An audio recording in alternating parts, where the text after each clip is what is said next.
Hello everyone, welcome back to the channel. তো আজকের discussion হচ্ছে ঈদে মুক্তি পাওয়া সিনেমাগুলোর মাল্টিপ্লেক্স কালেকশন নিয়ে। তো আমরা শুরু করব হচ্ছে জিন 3 দিয়ে। জিন 3 জাজ মাল্টিমিডিয়ার মুভি ডে 4-এ এসে মাল্টিপ্লেক্স থেকে এটা কালেক্ট করেছে 66,000 টাকা। এটাই একমাত্র সিনেমা যেটা লাখের নিচে আয় করেও এখন পর্যন্ত মাল্টিপ্লেক্স থেকে ওয়াশ আউট হচ্ছে না, বরং পরের সপ্তাহে আরও বেশি শো পাচ্ছে। দর্শক এখন পর্যন্ত এটা খুব বেশি একটা দেখছে না। সব মিলিয়ে চতুর্থ দিনে 2টি শো চলেছে, কোনো শো হাউসফুল যায়নি। সো এখন পর্যন্ত জিন 3 সিনেমার মোট মাল্টিপ্লেক্স গ্রস হচ্ছে 4,84,000 টাকা। এরপরে যাচ্ছি মোশাররফ করিমের চক্কর এখন পর্যন্ত অল্পই গ্রোথ দেখিয়েছে। ডে 4-এ এসে মোট শো চলেছে 7টি, এর মধ্যে 4টি শো হাউসফুল ছিল। That's a very good sign for this movie. এখন পর্যন্ত এই সিনেমার মোট gross collection in multiplex is 22,79,000 টাকা। এটা আরও শো পেলে হয়তো আরও বেশি ইনকাম করতে পারত। এরপরে চলে যাচ্ছি সিয়াম আহমেদের জঙ্গলি সিনেমাটা ফ্যামিলি অডিয়েন্স খুবই পছন্দ করেছে। আমরা বেশ কিছু রিয়াকশন দেখছিলাম দর্শকদের, তারা খুবই পজিটিভ সিনেমাটি নিয়ে। সামনে হয়তো এর আরও দর্শক বাড়বে। তো চতুর্থ দিনে এটা শো একটু কম পেয়েছিল, যে কারণে কালেকশনও কম এসেছে। তারপরও কিন্তু এটার ইনকাম বেশ ভালোই আছে। স্টার সিনেপ্লেক্স এবং লায়ন সিনেমাস মিলিয়ে মোট শো চলেছিল 8টি, যার মধ্যে 6টি শোয়ের স্টার সিনেপ্লেক্সের 6টি শোই হাউসফুল ছিল।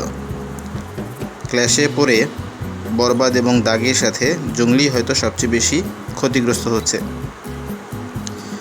সো চতুর্থ দিনে 7,61,000 টাকা ইনকাম করে এখন পর্যন্ত এর মোট মাল্টিপ্লেক্স গ্রস হচ্ছে 29,78,000 টাকা। এরপরে যাচ্ছি বস আফরান নিশোর দাগি ব্যাপারে কথা বলতে। তো শো সংখ্যা তৃতীয় দিনের তুলনায় অপরিবর্তিত ছিল। স্টার সিনেপ্লেক্স, লায়ন সিনেমাস এবং মনিহার সিনেপ্লেক্স এবং মোমো ইন মিলিয়ে মোট শো চলেছে 33টি, যার মধ্যে স্টার সিনেপ্লেক্সে চলা সবগুলো শো মানে 21টি শো হাউসফুল ছিল। লায়নে 3টির মধ্যে 2টি হাউসফুল, একটি অলমোস্ট ফুল, এবং মনিহারে 5টি শোয়ের মধ্যে 4টিই ছিল হাউসফুল।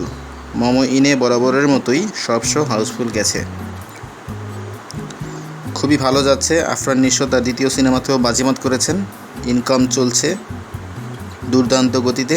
সো চতুর্থ দিনে 26,85,000 টাকা আয় ধরে এখন পর্যন্ত দাগির মোট মাল্টিপ্লেক্স কালেকশন হচ্ছে 96,24,000 টাকা। অল্পের জন্য 1 কোটিতে প্রবেশ করতে পারেনি চতুর্থ দিনে, বাট পঞ্চম দিনে এটা অবশ্যই 1 কোটি ক্রস করে যাবে। এরপরে যাচ্ছি নাম্বার 1 শাকিব খানের বরবাদ কিন্তু চতুর্থ দিনের শো এবং কালেকশন দুটোই বাড়িয়ে নিয়েছে।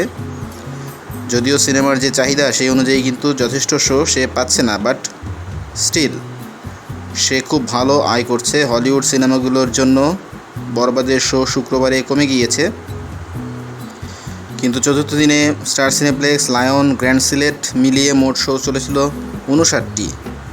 45টি শো যেটা চলেছে স্টার সিনেপ্লেক্সে, 45টি শোই হাউসফুল ছিল।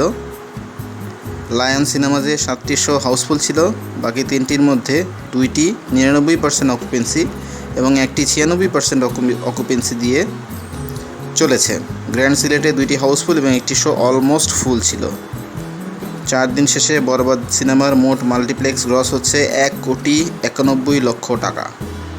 এটা কিন্তু 4 দিনের মধ্যেই এর আগে শাকিব খানের রিলিজ পাওয়া রাজকুমার এবং দরদ সিনেমার লাইফ টাইম মাল্টিপ্লেক্স ক্রসকে অতিক্রম করে চলে গেছে।